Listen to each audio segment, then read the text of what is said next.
जय गुरुदेव।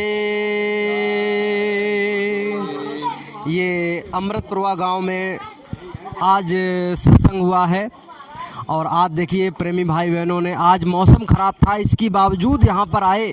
ये गुरु का प्रेम है, गुरु का आशीर्वाद है। अपनी जीवात्मा के कल्याण के लिए सभी प्रेमी भाई बहन लगे हुए हैं ताकि हमारी जीवात्मा का कल्याण हो जाए।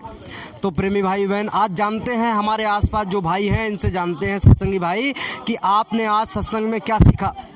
बताइए बाबा, आज आपने सत्संग में क्या सीखा? जीवात्माओं का कल्याण कैसे होगा, जीवात्मा निज घर कैसे जाएगी और ये सब मतलब जो है शाकाहारी कैसे रहेंगे, यानी हम कहाँ के रहने वाले हैं और कहाँ कहाँ हम फंस गए आकर के, और इसी सब को समझाते हुए महान सत्संग हुआ और सब लोग सुखी कैसे रहेंगे, ये सब मतलब चर्चाएं हुई। नहीं, दादा बता रहे हैं कि हमारी जीवात्मा इस काल और माया के देश से कैसे निकल सकती है और कैसे हम इस काल के जो है जाल से, माया के जाल से निकल करके अपनी जीवात्मा का कल्याण करवा सकते हैं।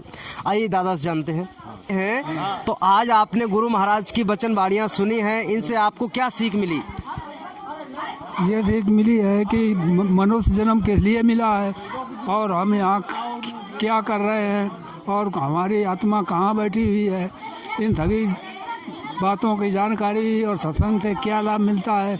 एक घड़ी आदि में पुण्यात साधु संगत साधकी हरे कोटि अपराध, संतों के दर्शन के लिए जाइए।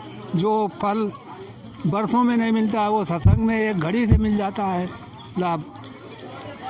बिल्कुल बिल्कुल, दादा कह रहे हैं कि भाई हमारी जीवात्मा का कल्याण कैसे हो सकता है और हमारी जीवात्मा जो है यहाँ से कैसे निकल सकती है, उसके बारे में, जीवात्मा बैठी कहाँ पे है और हम हैं कौन, इसके बारे में आज सत्संग में पता चला। ये भाई साहब आपका नाम क्या है?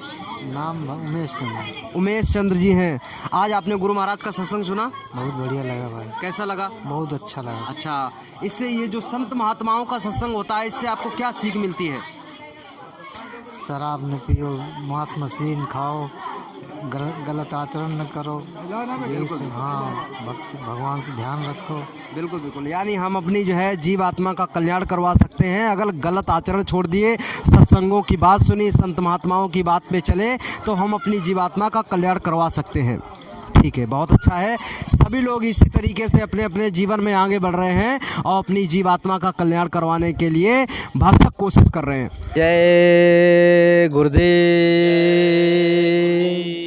आज इस अमृतपुरा में देखिए गुरु महाराज की वचनबाणियों के द्वारा सभी ने अपने अपने जीवन में बहुत बड़ा परिवर्तन किया है, क्योंकि जब हम गुरु महाराज की वचनबाणियाँ सुनते हैं तभी हमारे जीवन में परिवर्तन होता है। गुरु महाराज ने हमको क्या वचनबाणियाँ बताई हैं, किस तरीके से अपने जीवन में हम आगे बढ़ सकते हैं, आइए चलते हैं यहाँ के जो है जो जिम्मेदार हैं उनसे समझते हैं।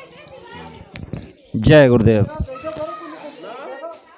देखिए, सबसे पहले क्या है कि जब तक गुरु के पास जीव नहीं जाता है वो अज्ञान की दुनिया में मारा घूम रहा है, उसे ज्ञान नहीं है। और जब गुरु के पास जाएगा तो वहीं से उसका जो है ज्ञान भौतिक छूटकर आध्यात्मिक में जब वो जाएगा, आध्यात्मिक की पढ़ाई पढ़ेगा तो वहीं से ज्ञान उसको मिलना शुरू हो जाता है। फिर वो ज्ञान इतना बढ़ता है कि तब प्रेमियों के समझ में आने लगता है कि वास्तव में बाबा जय गुरुदेव जी महाराज ने इस नाम की दौलत को दिया, जिस दौलत को पाने के लिए ऋषि मुनि कंदराओं और गुफाओं में 10-10 हज़ार वर्ष तपस्या किया करते थे, उनको दौलत नहीं मिल पाती थी। प्रेमियों, ये गुरु की बहुत बड़ी कृपा है। फ्री में इस दौलत को गुरु महाराज ने लुटाया और कहा बच्चा ले लो और इस जन्म मरण से छुटकारा तुम्हारा खत्म हो जाएगा, यहाँ आवागमन खत्म हो जाएगा। और ये ऐसी चीज़ है, गुरु महाराज का बच्चे कोई कहता है कि बाबा हमारे स्वर्ग में चले गए, कोई नरक में चले गए, कोई फला जगह चला गया। अरे बाबा जय गुरुदेव जी ने कहा कि बच्चा मैंने वो जुक्ति दी है कि जीते जी मर जाओ, जीते जी जाओ और स्वर्ग वैकुंठ और सब जगह मंडलों में सफर आकर के इस अपने मानव घोंसले में आकर के आ जाओ। तो बाबा जी की मतलब कहाँ तक बड़ाई की जाए वो थोड़ी है। 7 समुद्र की मश करूँ लेखन सब बन रहा है, सब धरती कागज लिखूँ गुर गुण लिखा न जाए। गुरु समुद्र है। जिस तरह से भौतिक की नदियाँ सारी समुद्र में समाहित हैं, इसी तरह गुरु महाराज ने कहा कि बच्चा ये समुद्र स्याही बना दीजिए, जितनी धरती पर पेड़ हैं इसकी लेखनी बना दीजिए, जितनी ज़मीन है इसकी चटाई बना दीजिए। बच्चा, मेरे रहस्य और मेरे गुण को कोई लिखने वाला पैदा नहीं हुआ और ना लिख सकता है।